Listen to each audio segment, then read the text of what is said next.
ایران نے اسرائیل کے خلاف جاری جنگ میں ایک نہایت دلکش اور غیر روایتی حکمت عملی اپنائی ہے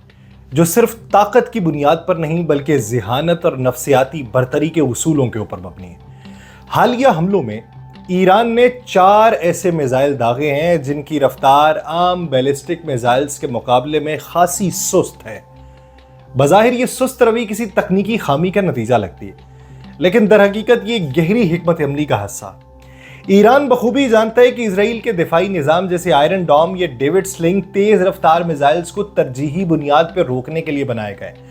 جب سست اور تیز رفتار میزائل ایک ساتھ داغے جاتے ہیں تو یہ سسٹمز الجھن کا شکار ہو جاتے ہیں اور ان کا فیصلہ کرنے والا الگوریدم جو ہے وہ بیک وقت کئی اہداف کو پہچاننے اور نشانہ بنانے کی صلاحیت کھو بیٹھتا ہے۔ دوسری بڑی حکمت عملی ان سست میزائلوں کا نچلی سطح کی پرواز ہے اور زگ زیگ یا غیر متوقع سمتوں میں حرکت ہے، جس سے ان کا روکنا تکنیکی اعتبار سے انتہائی مشکل ہو جاتا ہے۔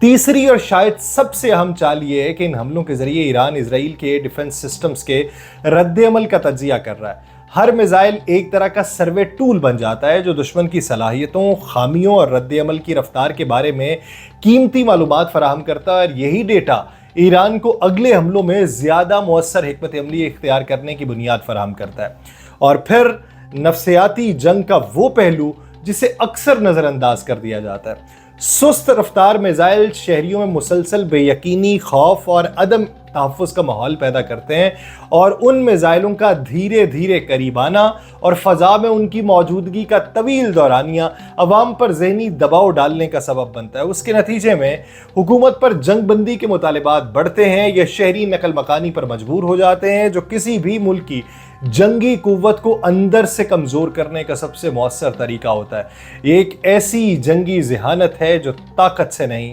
تدبر سے جیتی جاتی ہے، اور ایران اس وقت یہی کر رہا ہے۔ آپ سب پر سلامتی ہو، میں یاسر رشید ہوں اور آپ دیکھ رہے ہیں یاسر رشید آفیشل۔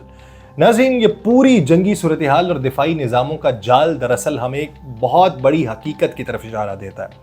ایران کے میزائل صرف ایک ہدف کو نہیں بلکہ پورے خطے کے دفاعی نیٹ ورک کو للکار رہے ہیں۔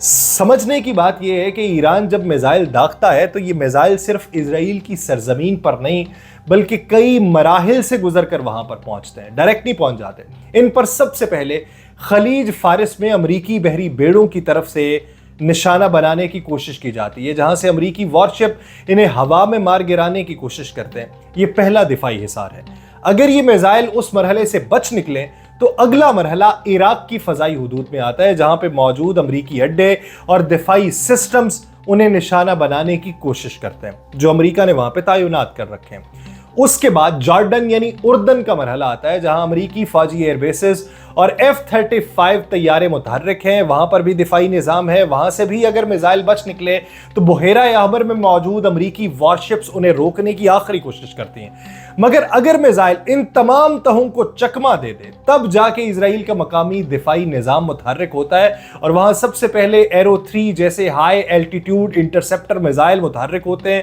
اگر وہ ناکام ہوں تو پھر ڈیوڈ سلنگ ہوتے ہیں، درمیانی سطح کے دفاعی نظام ایکشن میں آتے ہیں۔ اگر یہ بھی میزائل کو نہ روک پائیں تو آخر میں پھر آئرن ڈوم کا لو لیول دفاعی نظام کوشش کرتا ہے کہ ان میزائلوں کو زمین سے ٹکرانے سے پہلے ہوا میں تباہ کر دے۔ اب آپ سوچئے کہ اگر ایرانی میزائل ان تمام تہوں کو پھلانگ کر انٹیلیجنس، ٹریکنگ اور ٹیکنالوجی کو مات دے کے اسرائیل کی سرزمین کو ہٹ کر جاتے ہیں، تو یہ اس بات کا اعلان ہے کہ ایران کی میزائل صلاحیت نہ صرف تکنیکی اعتبار سے پختہ ہو چکی ہے بلکہ اس میں وہ ذہانت اور جرأت موجود ہے جو دنیا کی سب سے مہنگی اور پیچیدہ دفاعی چھتری کو بھی بے اثر کر رہی ہے۔ یہ صرف ایک میزائل کی مار نہیں بلکہ پوری دفاعی ترتیب، ملٹری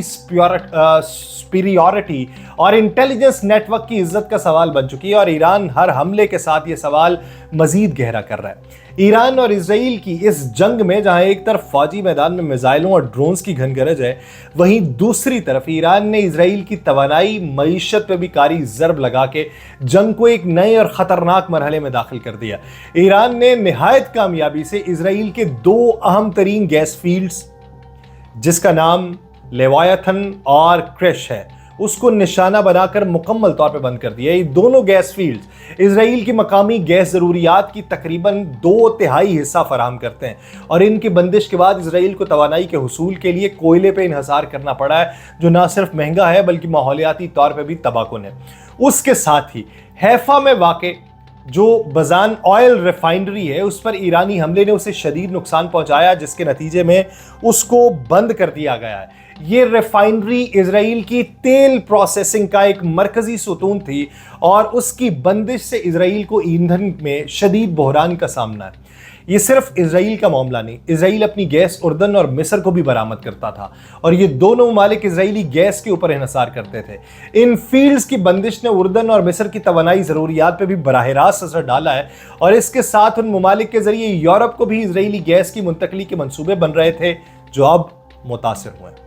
اب مجموعی طور پہ ایران کی حکمت عملی کو دیکھا جائے تو واضح طور پہ اسرائیل کے بجلی، ایندھن اور گیس کے نظام کو مفلوج کرنے کے لیے ترتیب دی گئی تھی، اور اب نہ صرف اسرائیل بلکہ خطے کے دیگر ممالک بھی اس کی لپیٹ میں آ رہے ہیں، اور یہ جنگ اب صرف میزائلوں کی نہیں، معیشت اور توانائی کی شرک پر قبضے کی جنگ بھی بن چکی ہے۔ دوسری طرف ایرانی پاسداران انقلاب کو اگر دیکھیں تو انہوں نے ایک بار پھر واضح الفاظ کے اندر یہ کہا ہے کہ اسرائیل پر میزائل حملے صرف وقتی رد عمل نہیں ہیں، بلکہ ایک منظم، مربوط اور طویل المدتی حکمت عملی کا حصہ ہیں۔ تازہ ترین بیان جو پاسداران انقلاب کا منظر عام پہ آیا، جو رات گئے، انہوں نے دیا ہے کہ حملوں کا 12واں مرحلہ جو ہے وہ مکمل ہو چکا ہے، جس میں ایران نے پہلی بار طویل فاصلے تک مار کرنے والے جدید ترین سجل میزائل استعمال کیے ہیں، اور ان میزائلوں کی رینج اور تباہ کن صلاحیت نے اسرائیلی دفاعی نظام کے لیے ایک نیا چیلنج کھڑا کر دیا۔ ایرانی فورسز کا یہ ماننا ہے کہ صہیونی قابض ریاست اب مکمل طور پہ ایرانی میزائلوں اور ڈرونز کے نشانے پہ آ چکی ہے۔ ان حملوں کو ایران نے صرف دفاعی رد عمل قرار نہیں دیا، بلکہ ایک نئی جنگی حکمت عملی کا اعلان کرتے ہوئے کہا کہ ہم نے صہیونیوں پر جہنم کے دروازے کھول دیے ہیں۔ یہ صرف الفاظ نہیں، بلکہ اس اعلان میں ایرانی عسکری سوچ اور جنگی عزم کی جھلک نظر آتی ہے۔ پاسداران انقلاب نے واضح طور پہ یہ اندیا دیا ہے کہ اسرائیل پہ ہونے والے حملے نہ صرف جاری رہیں گے، بلکہ ان حملوں میں شدت بھی لائی جائے گی، تاکہ دشمن کی عسکری اور اقتصادی صلاحیت کو مکمل طور پہ مفلوج کیا جا سکے۔ اس بیان سے یہ واضح ہوتا ہے کہ آنے والے دنوں میں مشرق وسطیٰ میں کشیدگی مزید بڑھے گی، اور جنگ کا دائرہ محدود نہیں رہے گا۔ ایران نے اس اعلان کے ساتھ اسرائیل کو یہ پیغام دے دیا ہے کہ وہ صرف میزائلوں کے ذریعے نہیں، بلکہ نفسیاتی، عسکری اور اسٹریٹجک سطح پر ایک مکمل جنگ کے لیے تیار ہے۔ امریکی دفاعی حکام اس بات کی تصدیق کرتے ہیں کہ جدید ترین طیارہ بردار بحری جہاز USS فورڈ جو ہے، اس کو یورپی کمانڈ کے لیے روانہ کیا جا چکا ہے، اور فی الوقت اسے مشرق وسطیٰ میں تعینات کرنے کا کوئی منصوبہ نہیں ہے۔ اس اعلان کے ذریعے امریکہ یہ پیغام دے رہا تھا کہ وہ اپنے وسائل کو متوازن انداز میں مختلف خطوں میں تقسیم کر رہا ہے، اور بیک وقت کئی محاذوں کے اوپر چکنا ہے۔ امریکی عہدیداروں کے مطابق مشرق وسطیٰ میں پہلے ہی اس کے 2 طاقتور طیارہ بردار بیڑے USS کارل ونسن اور USS نمٹس تعینات ہیں، جو ایران اور اسرائیل کے درمیان جاری کشیدگی کے دوران امریکی مفادات کے تحفظ کے لیے کافی سمجھے جا رہے ہیں۔ یہ حکمت عملی ظاہر کرتی ہے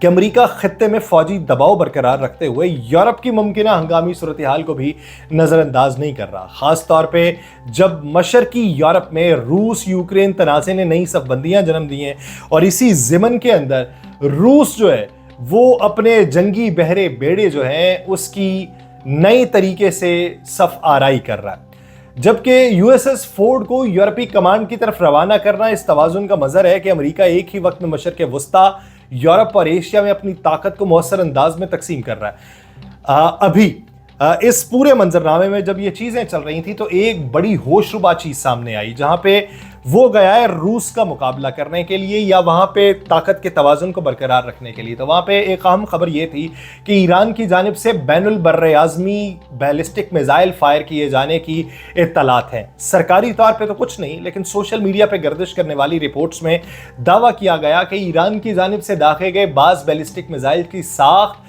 اور پرواز کی خصوصیات روس کے آسترا خان سے مشابہت رکھتی ہیں، جو ان کا بین الاقوامی براعظمی میزائل ہے۔ تو اس ضمن کے اندر انٹیلیجنس اور دفاعی حلقوں میں تشویش پیدا ہوئی۔